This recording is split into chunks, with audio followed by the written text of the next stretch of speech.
इमाम जलालुद्दीन सयूती ने भी लिखा है, ये बातें ज़हन में रखने वाली हैं। आका अलैहिस्सलाम ने खुद अपना अकीका करके लंगर तकसीम फरमाया था, अपनी विलादत की खुशी मनाई है, अपनी विलादत की खुशी मनाई। सरकार ने लंगर बनाया था, बना के तकसीम किया था।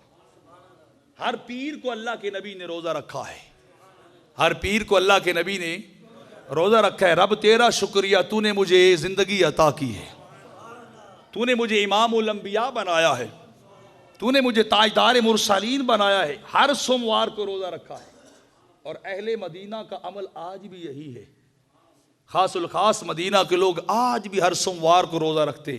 किस खुशी में रखते हो? सरकार की सुन्नत अदा कर रहे हैं। और अल-हाविल फतावा के अंदर और किताबों के अंदर भी हदीस पाक सरकार ने अपना अकीका बाद में किया है, लंगर बनाया और बना के तकसीम सहाबा में फरमाया है।